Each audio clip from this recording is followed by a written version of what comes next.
हरियाणा के IPS Y पूरन कुमार की आत्महत्या के मामले में आरोपी रोहतक के एसपी नरेंद्र बिजारनिया पर एक्शन हुआ है। रोहतक एसपी नरेंद्र को हटाया गया है। आईपीएस सुरेंद्र भौरिया होंगे अब रोहतक के एसपी। इसके साथ ही प्रदेश सरकार ने इसको लेकर आदेश जो है वो जारी कर दिया है। तो बड़ी खबर ये इस वक्त आपको दे रहा है, आईपीएस पूरन सुसाइड केस में लगातार एक्शन होता हुआ अब नजर आ रहा है और एक बड़ी कार्रवाई की गई है। और कार्रवाई के तहत रोहतक के एसपी नरेंद्र बिजारनिया को हटाया गया है और उनकी जगह सुरेंद्र भौरिया को रोहतक के एसपी के तौर पर नियुक्ति दी गई है।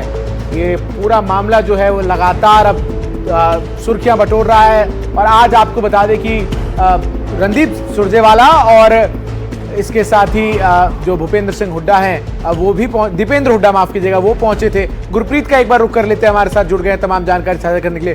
गुरप्रीत, लगातार अब हम देख रहे हैं इस पूरे मामले के सामने आने के बाद प्रशासन जो है वो हरकत में है और राज्य सरकार काफी एक्टिव नजर आ रहा है।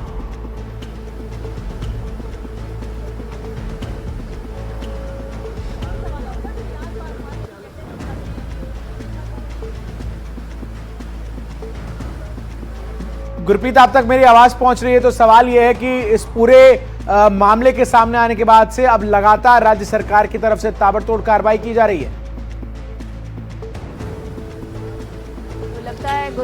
जी बिल्कुल, लगातार मांग की जा रही थी परिवार के द्वारा, क्योंकि पिछले कुछ दिनों में उन्होंने एक एप्लीकेशन दी थी जिसमें उन्होंने कहा था कि हरियाणा डीजीपी और एसपी रोहतक का बड़ा इसमें हाथ हो सकता है, क्योंकि कहीं ना कहीं एक केस रजिस्टर हुआ था वहां पे और उसके कारण ऐसे सरकमस्टांसेस क्रिएट किए गए जिसके कारण ये आईपीएस वाई पूरन ने ये स्टेप लिया और सुसाइड किया। लेकिन आज देखा है कि एसपी रोहतक है उनको बदल दिया। उसके बावजूद भी अब मैं कैमरामैन अपने साथी को कहूँगा तस्वीरें भी दिखा दें यहाँ पे, क्योंकि हम उनके घर से बाहर रिपोर्ट कर रहे हैं। यहाँ पे हम दिखा सकते हैं दीपेंद्र हुड्डा और कई जो लगातार जो कांग्रेस के नेता वो यहाँ पे आ रहे हैं। अभी दीपेंद्र हुड्डा से बात हुई है और उसका ये कहना है कि एक एक्शन एसपी को रिमूव करके नहीं, क्योंकि फैमिली जस्टिस की वेट कर रही है। और लगातार हम देख रहे हैं कि परिवार के द्वारा कई सवाल खड़े किए जा रहे हैं। पहले चंडीगढ़ पुलिस ने एफआईआर दर्ज की और एफआईआर के बाद उन्होंने कहा कि जो डीजीपी हरियाणा और एसपी जो रोहतक है उनको नॉमिनेट नहीं किया गया और इसी बात को लेके